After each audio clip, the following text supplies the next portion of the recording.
Morning, I'm Joe Cody, the Director of OT Cybersecurity and Network Services for Enhanced Information Solutions. I'm here with Paul Veeneman. I'm a cybersecurity and risk professional in the IT/OT space. So one of the things you hear about all the time is how different IT and OT are.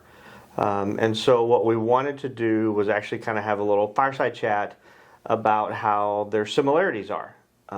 That yes, there are definitely differences. There's certain things that you have to be mindful of in OT versus IT. But particularly at some of the higher levels, there's very, very similarities between the two of them. So, Paul, why don't you kind of lead us off in your experience, because I think you kind of come more from the IT down, I come from the OT up. So where can we kind of meet in the middle and find common ground between the two? I think a lot of the ties that bind probably start at one of the foundational levels within any type of a program that you're going to have for IT or OT, and that would be asset management. So if we were to take a look at hardware, software, and really starting to look more to the management control view, where we have IT systems that are operating in OT environments, I think that's where we start to see some of the IT and OT begin to blend. That could be ubiquitous terms such as a SCADA system running a distributed or a process control environment.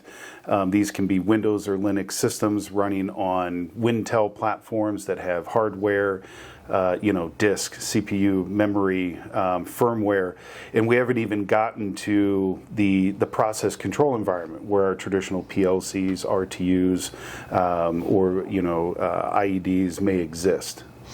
I think the other thing I think about when I looked at one of the big pushbacks we always get when we try to do automated asset inventory in OT is, you can't put an agent on our machine, either because it's a controller, it's a firmware-based device, or the vendor says, no, you can't install an agent there. But when we look at IT, we have the same restrictions around network equipment. There's definitely devices that are running there that you're using, whether it's a temperature sensor for an HVAC system. You have the same requirements up there. So I think fundamentally doing passive scanning or non-agentless scanning of a network device is really no different than doing it on a controller or a firmware-based device in OT. Well, I think, so any type of asset management or continuous monitoring. So if we have dynamic asset data collection, there's numerous companies that are out there that can facilitate that, be part of a solution architecture or solution stack, passive monitoring. But you can have those Windows-based systems, maybe have an agent, let's say.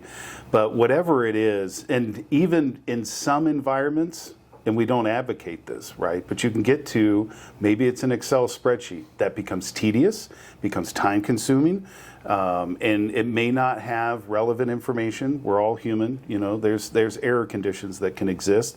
But anytime you can have an automated solution, right? Not to confuse terms in industrial automation, but if I can have an automated solution that can continuously update and bring that information in, and then can help me, because a lot of these asset management inventory systems also connect to information repositories such as Dell and HP and the hardware manufacturer, so I can be aware of end of life, firmware updates, end of support, based on service tag or serial numbers. There's a lot of relevant information that we would want in the OT, the IT systems operating in the OT space that's very important.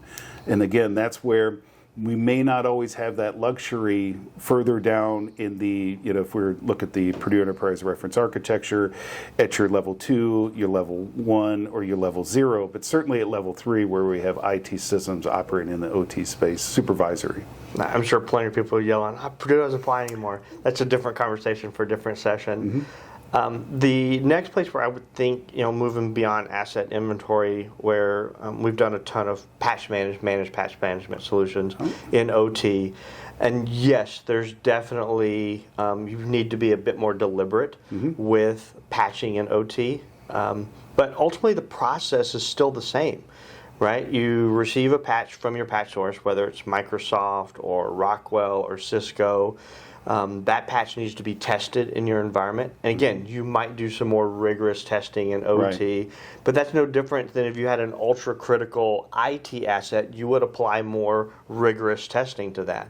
And then once you're satisfied on your own metrics that this is a safe patch to deploy, you schedule the time, again, whether it's during a maintenance outage, whatever you've got coming up, and you deploy that. Again, you may hedge your bets a little bit and do things like take a backup. If it's a virtual system, take a snapshot first so that worst case scenario, if this goes sideways, you can recover from it. The process I'm describing for OT is no different than the process in IT, correct?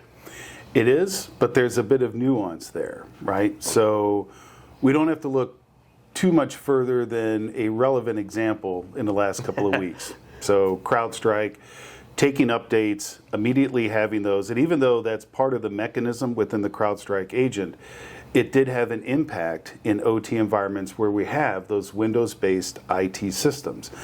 What we need to do is we can, as you described, I can use the methodologies from IT for patch management, for IT assets within an OT environment, but I need to adopt the time, the time and the rigor for an OT environment.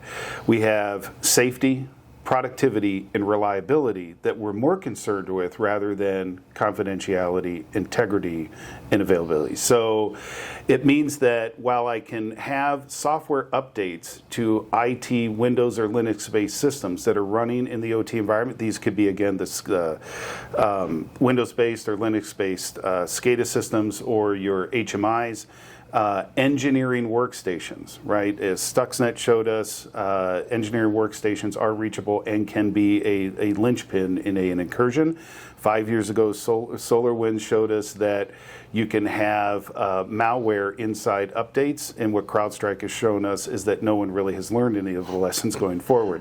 What we want to do is slow our roll for those IT systems in the OT environment, follow the same practices, but we're going to do validation and confirmation of any change. And it doesn't matter if you're looking at cybersecurity standards or compliance standards. It could be ISA 62443, ISO 27001 or 2, NIST 882, NIST 800, 171, 83, 53. You can list them all.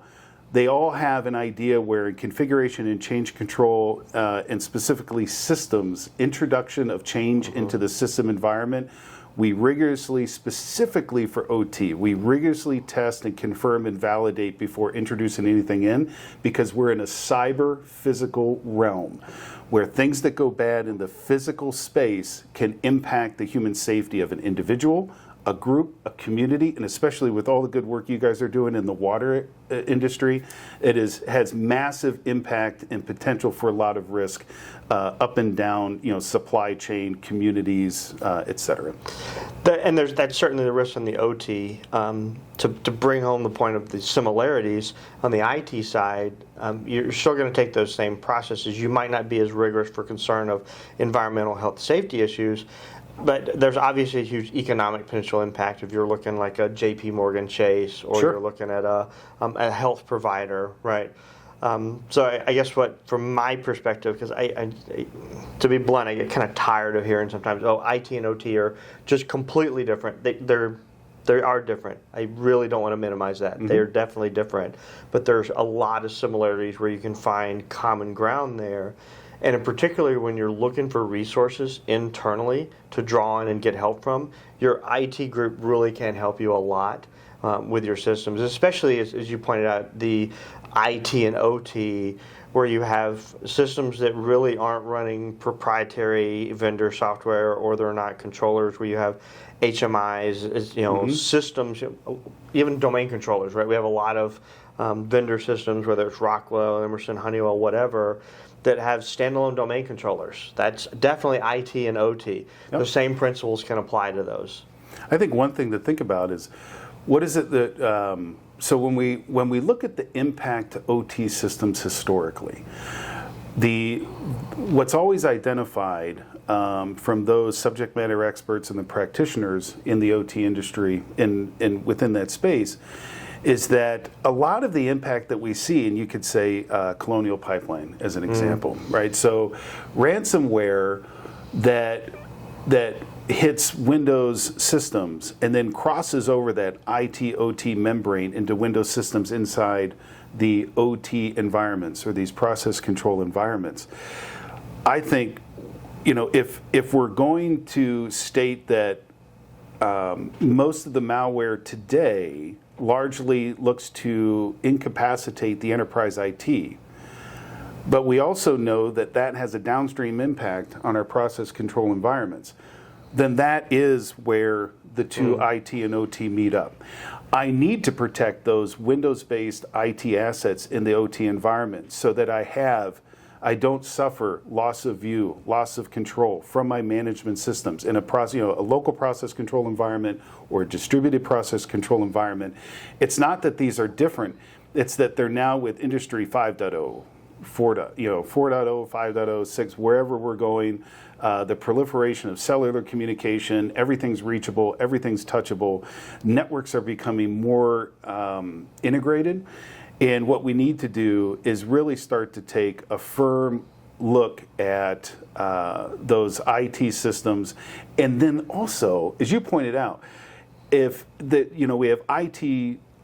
IT systems and systems management that has been going on for the last 2 decades, right? We can leverage the amount of maturity that exists on the IT side and then match that with the rigor and the discipline that is on the OT side and find that comfortable balance. And when IT and OT are at the table together and you have OT for IT, so bringing those IT practitioners and giving them the understanding of why it's important, safety first, productivity and reliability versus the confidentiality of data, when we can get them all at the same table, understanding what an SRP triad looks like for OT, then you really start to as they would say, now we're cooking with gas. Yep. So now we've got everything together, because the IT folks, when they're given the understanding of what the maintenance period would look like and how we schedule Windows to perform maintenance and the rigor that we would have, because when something goes wrong in an OT environment, there's safety, but there's also an immediate impact to the bottom line. Raw materials are coming in, but our widgets, our production, our end products not going out, the plants are down. That's what we need to be concerned about. Even above and beyond water, bulk electric, basic critical services to communities and individuals. Well, the other thing too, I think sometimes we get the narrow vision. We think about all or nothing, right? The plan is either up or the plan is down. With the interdependence between IT and OT now, and so much information moving from OT into IT. Morning reports, real-time data. The thing I think we lose sight of sometimes is that stuff that impacts IT, while it might not shut the plant down, can definitely result in loss of efficiency, right? Sure. Things that, 20 years ago, people were accustomed to having to go out to the plant or call somebody or wait for a handwritten report to come around, now is available in real time. If you have that incident or there's that loss of connectivity between IT and OT, we have to go back to that now. So is the plant down? No. But we may be running at 50, 60, 70% of our optimal performance. Well, you can see how this changes and on the roadmap, right, we have asset management. Once we have our assets, we have our risk assessments. Once we have our risk assessments, we probably have our risk remediation. What are our updates or patch management cycles if we're going to do that? Nice pitch for the framework there. Exactly, right. And then we're going to have continuous monitoring and detection. We can talk about anomalies within the networks of the OT space. But at the end of that road, you've got incident response and recovery. So as you're talking about, what does it mean when the plant's down and I'm not getting that instantaneous data? I think the organization then has an understanding that when an incident comes along, there's going to be varying levels of business continuity, not just an IT term anymore. And then when we look at recovery, what does disaster recovery look like for a plant? Well, we don't have necessarily, or traditionally, I should say, the concept of redundant PLCs. And I know that there are controls manufacturers that are coming out with ways to get around that. Certainly, there's also digital twins. We can take advantage of those software and physical opportunities that exist in a solution stack. But what we take a look at now is what are the varying degrees of operational continuity, or now the word in the umbrella that we put all of that under, resilience. What does our resilience look like? And I think it's that understanding that real-time information, real-time data, again, Industry 4.0, 5.0, that's not going to be as readily available when I'm responding to an incident or recovering from that incident, but that we start to downshift into, are the operations up and running? Of course, the phrase is always switch to manual, right? Yeah. And what does that mean? Because I can have a control systems engineer, a practitioner, an operator. You say switch to manual, they're going to go do a series of activities where if I've got at a central office and a distributed control system or environment, I can have loss of control and loss of view.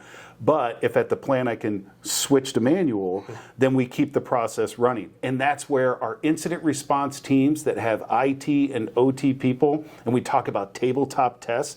Think what a tabletop test looks like when it's IT and OT, because we're using different vernacular, there could be different jargon, there could be different terms, and an IT person is going to absolutely have to know what switch to manual means as part of a incident response, a continuity, a recovery, or more specifically, what's our resilience strategy.